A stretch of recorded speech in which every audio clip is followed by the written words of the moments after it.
ask that you entertain me for just a moment while I ask you what could be the most important question you have ever heard in your entire life.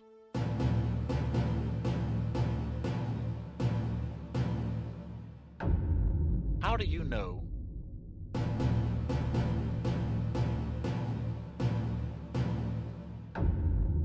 when you've heard the truth?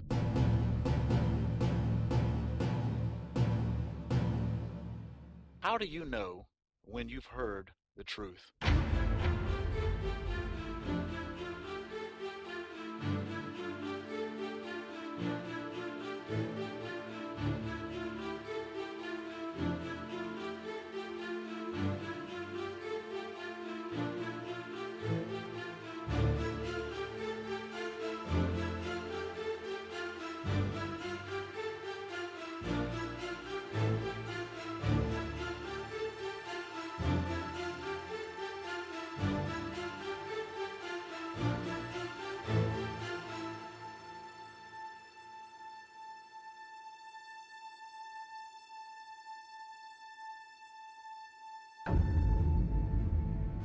Now, granted, a lot of times people ask questions like, how do you know when someone is lying?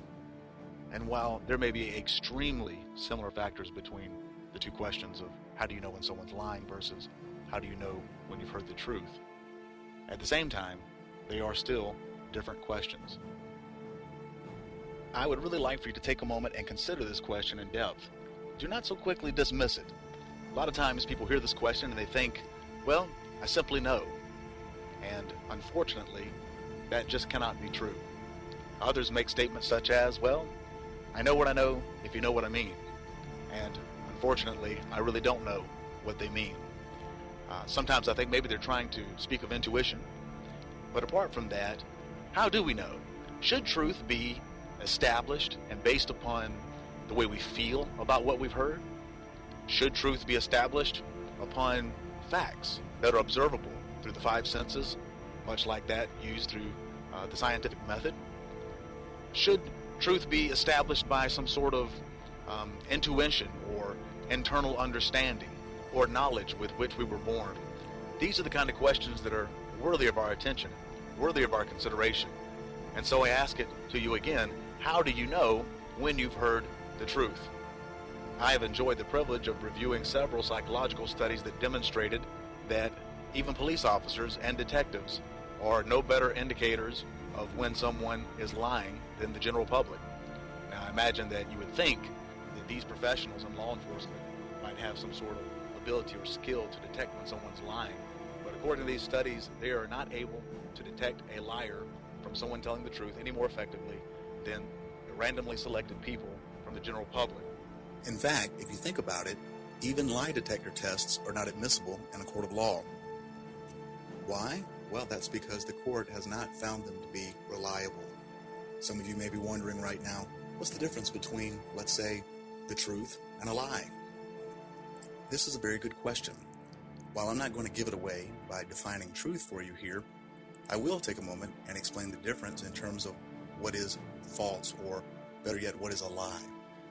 Because even there's a difference between what is false and what is a lie. You see, a lie requires motive. It requires a deliberate motive to deceive someone. It requires what the law calls intent. For an individual to be guilty of lying, they must have the intention to tell someone something that is not true for the purpose of deception. To the contrary, someone could state something that is false but not be guilty of lying. Consider this. Let's say a child is in school and they're taking a test. On the test, there are several math problems. At the end of the test, they find that 2 or 3 of the problems were incorrect. Let's say the question was 2 plus 2 equals, and the child placed 5 instead of 4. Does that make the child a liar? Of course not. It makes the child guilty of inaccurate information, but not guilty of the motives and intentions behind attempting to deceive someone with a lie. So what are the implications? Well, it means that a very sincere person may mean very well for you and for themselves, but they could be dead wrong. At the same time, a person may have malicious intentions, and they may have all the evil intentions to deceive someone, and yet appear to be telling the truth. So where does this leave us? Well, it leaves us with the fact that lies, as we know them, have been spread throughout the earth, and this untruthful information has mixed with what at least used to be completely truthful information, and at the same time, we now have well-meaning people who raise children and teach them things, and they mean well when they teach them those things, and those children grow up and they mean well as they perpetuate the same information or similar, and in the end, you have a bunch of people who inevitably may mean well but are wrong. Now that is a frightening thing, especially when we consider that any one of those people could be our parents or even ourselves. Let's take this even one step further by considering this fact. It is impossible for human beings to behave sincerely in a way that they know is false. Let me explain. Human beings can intend to deceive or even act and play games, but they cannot sincerely behave in a manner that they know is false. Here's a good example. Let's say you wanted to go to the grocery store, and you go out to your car and you get into the driver's seat, and any other time you want to go to the grocery store, you've learned that you put the key in the ignition, you crank the vehicle, and then you begin driving it. And at some point, after following a specific path, you arrive at the grocery store. But on this day, you choose to do something very different. Let's say you entertain the drive at the grocery store rather than having to actually put the key in the car and drive it. Now, you could entertain that. You could laugh, you could clap, you could carry on. But deep down inside, you would know that you're not going to arrive at the grocery store because you don't believe it to be true. What are the implications? Well, that's the scary thing of all. The implications are that ultimately, unless we intend to deceive, we're all going about acting upon what we believe is true. Let's think about the Jews for a moment. They had been anticipating a Messiah. And finally, after so long, around 400 years of silence in terms of prophecy, between Malachi and the Gospels, we see the arrival of the Messiah in the form of Jesus. And after he spent 3 years teaching the Jews according to their laws, their customs, their information, their Bible, what do? They don't proclaim him as the Messiah. They don't call him their king. No, instead, they crucify him. They take him before Pontius Pilate, and we see in John 18:38 a very, very interesting question.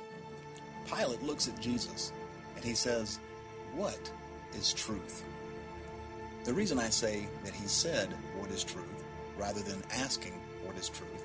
is because his very next actions were to go out in front of the people. In other words, he was not asking, anticipating an answer from Jesus.